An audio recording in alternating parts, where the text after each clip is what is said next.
era la capital de la provincia. Y desde ese lugar, Pablo, escribiéndole a los romanos, les dice que les manda saludo Gayo y Erasto. Y de Gayo dice: tiene una casa tan grandota que no solamente me da hospedaje a mí, sino que también aquí se congrega la iglesia. O sea que Gayo le da dinero, ¿verdad? Y luego viene algo sorprendente, dice: y os saluda Erasto, el tesorero de la ciudad. Ajá. ¿Cómo le llamaríamos a Erasto en nuestros días aquí en Querétaro? ¿Qué puesto sería? ¿Cuál es el equivalente? Algo así como el secretario de Finanzas, ¿no? El de egresos, el de Hacienda. Bueno, pues este era Erasto, un alto funcionario del gobierno imperial, y además dice la escritura que era cristiano. Quiero pensar que el testimonio de Erasto entre sus compañeros de trabajo seguramente debe de haber sido bueno. No me quiero imaginar aquellos días en que el emperador le decía, o el prefecto de la ciudad: hazme las cuentas porque mañana tengo un informe al Senado, y Erasto con su abaco ahí, llegar a su casa bien cansado de que no le salían las cuentas, y la esposa lo recibe y le dice: no me mandaste todo el día ni un WhatsAppito, no me acordaste de mí. Y el pobre, con todo ese problema económico encima, pues, ¿qué podríamos pensar? Ahora bien, hermanos, como ustedes pueden ver, el conjunto de cristianos que conformaban esta iglesia, a pesar de que pertenecían a diferentes estratos sociales, tenían algo en común con nosotros. Compartían la misma fe, la misma esperanza, los mismos sueños, y con toda seguridad incluso hasta los mismos problemas como los que hoy tenemos. Ese era a grandes rasgos cómo estaba formada la iglesia apostólica. Obviamente también había pobres como nosotros, pero entre todos, y a pesar de sus diferencias, tenían en común su fe en nuestro Señor Jesucristo. Ahora bien, en el año 50 de nuestra era, se celebró el primer concilio que se conoce como el Concilio de Jerusalén, en el año 50. En ese tiempo todavía no se habían escrito los evangelios. Todavía las cartas de los apóstoles, algunas ya habían empezado a circular y otras no, pero no se tenía un texto, una Biblia como la que nosotros tenemos. Sin embargo, la iglesia del primer periodo tenía en común 5 aspectos de la doctrina cristiana que para ellos eran las doctrinas fundamentales. Número 1, creían que Jesús era el Cristo, el Mesías tan largamente esperado.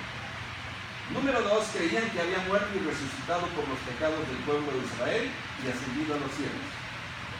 Creían que regresaría por segunda vez para recoger a su iglesia. Y hasta el punto 4, que al final de los tiempos habría un juicio final para castigar a los malos y premiar a los buenos.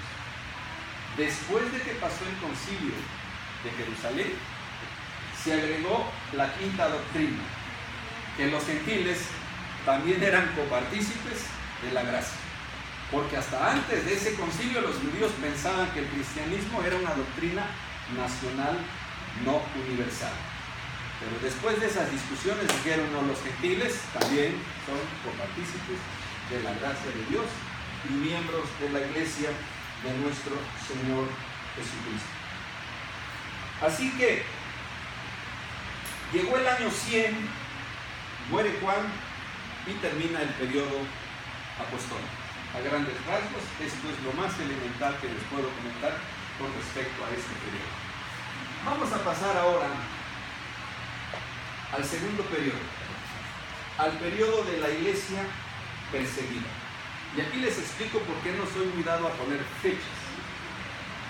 La iglesia perseguida, los historiadores la enmarcan del año 100 al año 300, ¿verdad?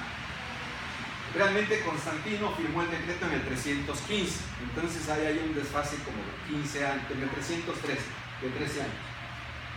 Y a esto hay que agregarle que Nerón gobernó del 64 al 68 y persiguió cruelmente a los cristianos. Y estamos hablando del periodo de la época apostólica. Domiciano gobernó del 81 al 96 y también persiguió a la iglesia. Como ustedes pueden ver, estos dos emperadores vivieron antes de los 100 años y persiguieron a la iglesia. Sin embargo, los historiadores de la iglesia perseguir empieza del año 100 en adelante. Y por eso no soy muy dado a poner esas fechas, prefiero hacer esas precisiones. Ahora bien, ¿por qué se da la persecución de los cristianos? Hubo tres factores principales. Miren, el primero, los templos de las deidades paganas se estaban quedando vacíos. El clero pagano era sostenido por el Estado. Los templos, el ornato, los jardines y los honorarios de las sacerdotisas y sacerdotes, todo era sufragado por el Estado.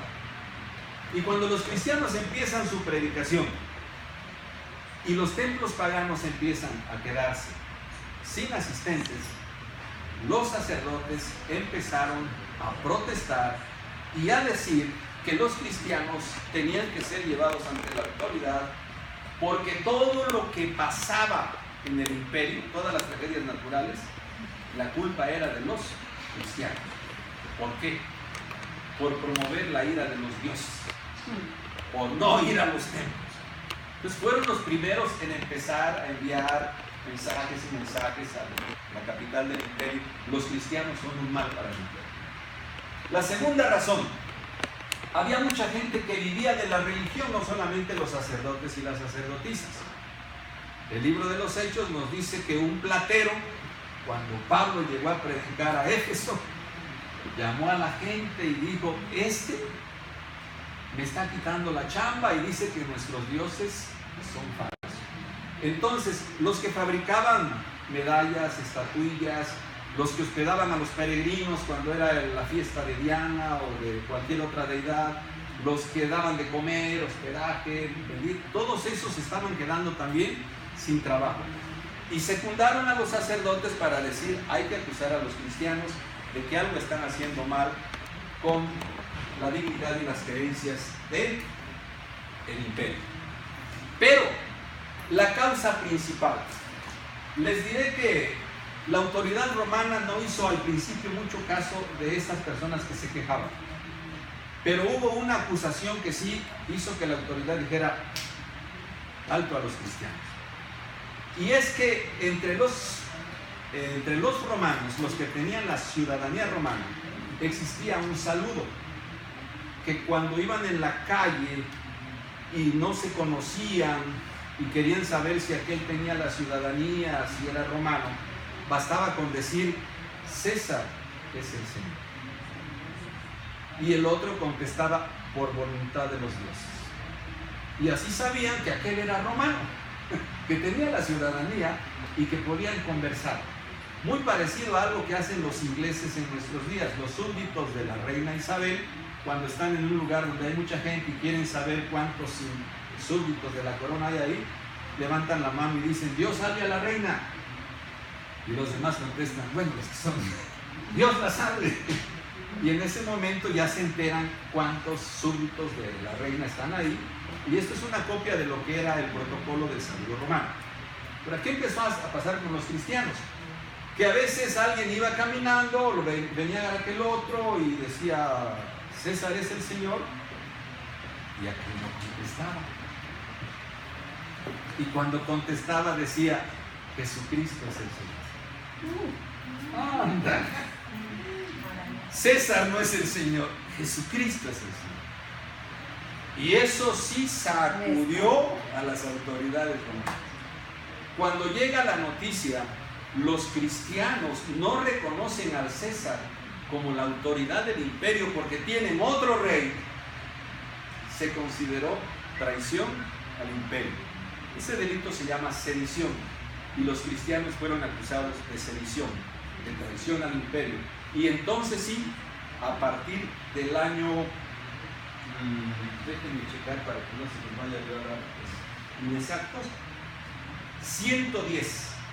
A partir del año 110 sí ya se establece la prohibición del cristianismo como una religión dentro del mundo. Y a partir de ese momento también se establece que todos aquellos que no contestaran adecuadamente el saludo romano fueran apresados y fueran trasladados a la ciudad de Roma para recibir el castigo merecido por la traición al imperio. Ahora bien, cuando empieza la persecución, los cristianos que vivían en el campo procuraron buscar los lugares más altos, donde los militares, la policía romana no los alcanzaron. Pero los que vivían en las grandes ciudades tenían que buscar dónde esconderse. Entonces empezaron a excavar hacia abajo, después excavar de manera horizontal, y se empezaron a construir unos laberintos subterráneos que se conocen con el nombre de catacumbas. Pues ellos empezaron a construir catacumbas para esconderse. Y en segundo lugar había otro motivo. Los paganos, cuando moría algún familiar, incineraban el cuerpo. Luego entonces en las grandes ciudades del Imperio Romano no existían cementerios. Y los cristianos, y a los que se convertían al cristianismo, creían en la resurrección de los muertos y de los cuerpos, y decían: el cuerpo hay que quemarlo, el cuerpo hay que guardarlo, porque Jesucristo va a regresar pronto y lo va a volver a llenar de tendones y de músculos, de carne y todo eso, ¿no? Entonces ellos empezaron las catacumbas, primero por esconderse, después para sepultar a sus muertos, pero también para realizar sus cultos de manera clandestina, porque pues estaba prohibido el cristianismo. Yo les recomiendo